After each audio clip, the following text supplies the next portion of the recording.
Today for our project, we will be using just a regular piece of white paper, a ruler, a sharpie, some Crayola markers, what other markers you have around, a pencil, and then I went outside and found some things that represented fall or nature. So I have some leaves, pine cones, sticks, anything that might be fun to trace. I was looking for different shapes, different colors. So you can see I found a variety of things on my nature walk. Now, the first thing I'm going to do is trace some of my items in different ways around my paper. And it doesn't have to be a super close trace or super accurate, just kind of try to get the main idea of the shape. I'm only tracing the outline, so I'm not adding any details on the inside of my shapes. So I'm just going around the outside edges with my pencil. It's okay if it's not a perfect tracing, just want to get it close so that we know what it is, of course. Trying to take my time. You can see I'm holding my leaf with my other hand as I trace so it doesn't move. And I'm trying to kind of pick some different angles and different areas to fill up. Notice this leaf is actually hanging off the edge of the paper, which is really good too. We want some to just be part of the way on the paper as well. I'll have this one maybe hanging up off the top as well.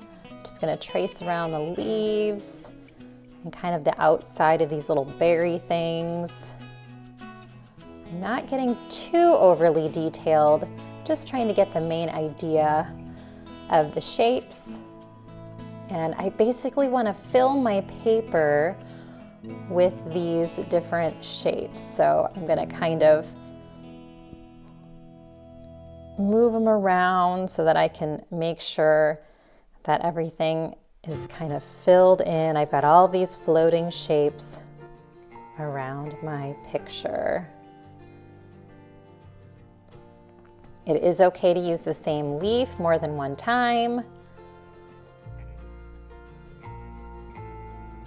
This one's so big, I think I can only fit a section of it on my paper, and that is okay too.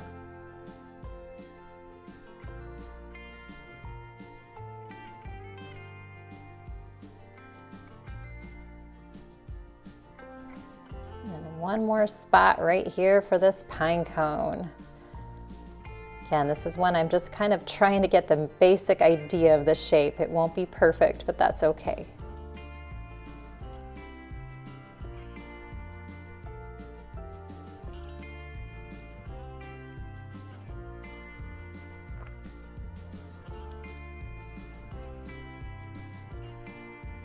Now I'm going to switch to my Sharpie and my ruler.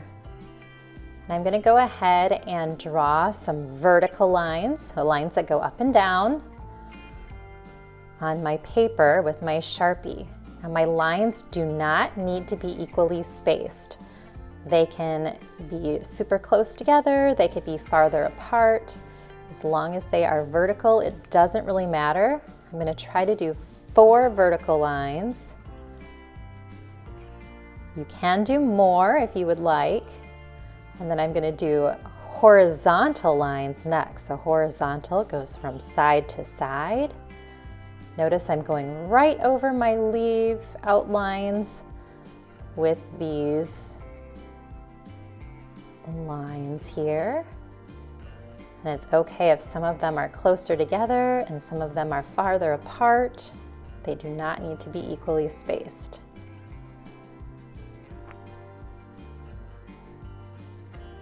Next, I'm going to outline all of my pencil with Sharpie. So I'm just going back over all of the outlines I did of the nature art, the nature tracings with my Sharpie so that I can see those lines nice and clearly. I'm making sure to kind of take my time on my tracings to make sure that my lines are nice and clear and neat. until I have my entire section traced.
Now that everything is traced with Sharpie, I've got each little area right here is a new shape.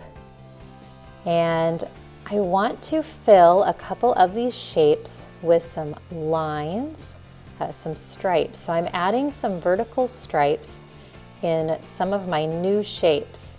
And I'm kind of jumping around my picture so that none of my striped sections touch each other. So I'm just going to go in to a couple different new shapes that I've made by adding these lines in my picture. And I'm going to fill these new shapes with some vertical stripes. Now your stripes don't have to be vertical, they could be horizontal, they could be diagonal, but I'm trying not to have anything too close. Now these two touch in the corner and that is allowed. You can have two of the same designs touch in just the corner, but they cannot share sides. So I'm just looking for areas that I can add some vertical lines that don't touch each other unless they're just in the corner. If you want to use your ruler so your lines are perfectly straight, you can. You can see I'm just kind of doing it on my own, trying to be careful to make my lines as parallel as possible. I'm adding some stripes up here in this shape. So any new shape that's created is surrounded by black lines. So even though this is a leaf, notice I'm not doing every section of the leaf because that horizontal line stops.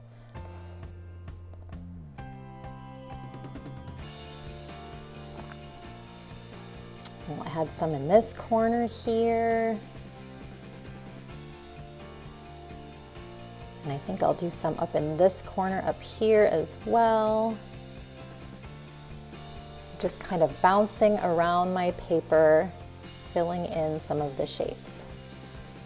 Okay, now I have chosen some markers and you can pick a color scheme. The colors I picked are kind of fall colors, warm colors.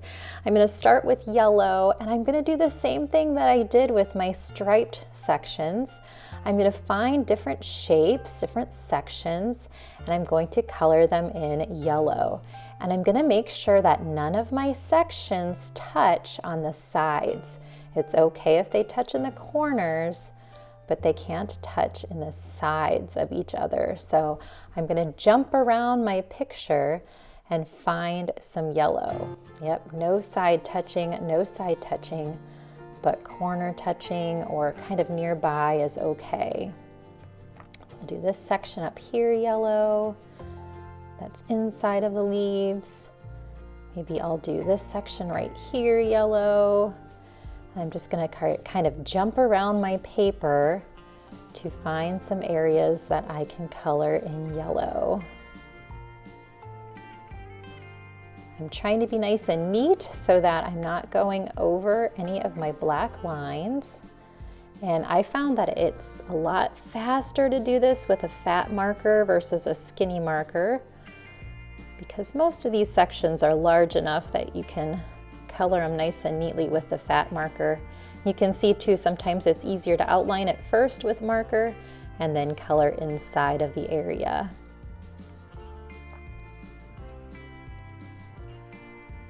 So I'm going to go ahead and fill my paper with yellows. Okay, you can see my yellows are done. I'm switching colors now and doing some orange, and I'm going to follow the same steps.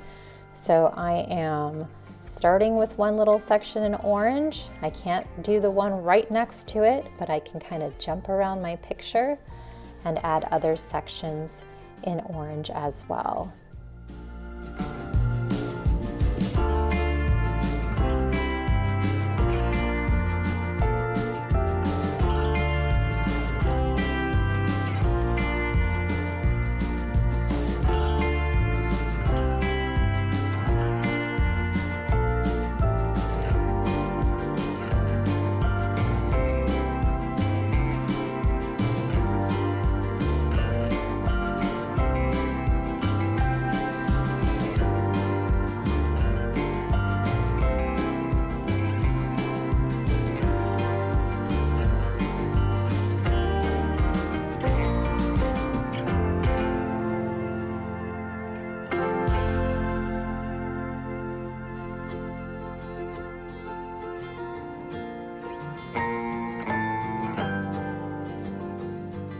Now my orange is done, I'm moving on to brown.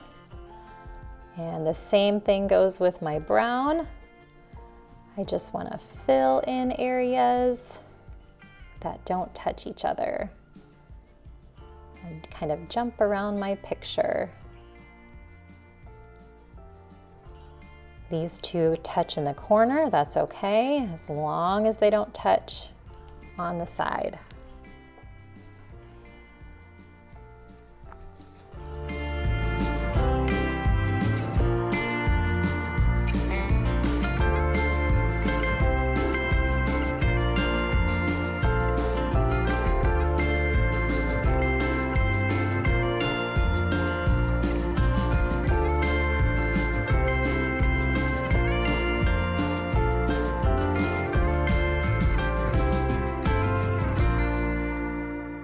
Next is red.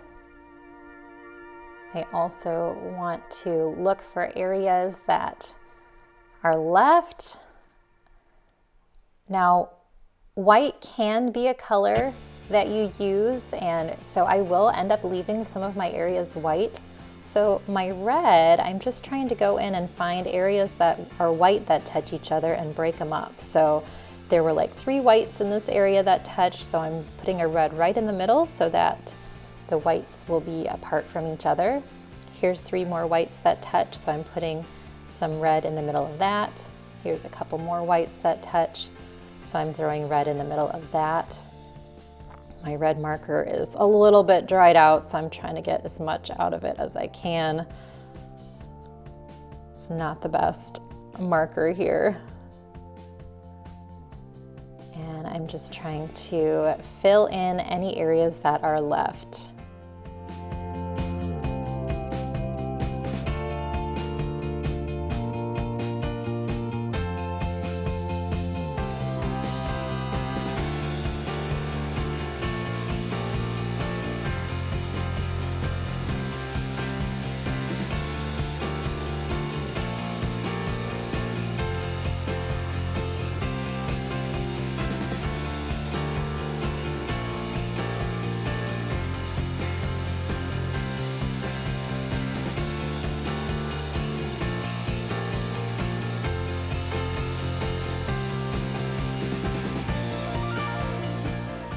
Now that I have finished coloring, I can find a background paper and maybe glue that to a background to give it a nice framed and completed look. You can also decide which direction you want to hang it. These are really fun. They could be in a bunch of different directions as well. So thanks for watching, guys.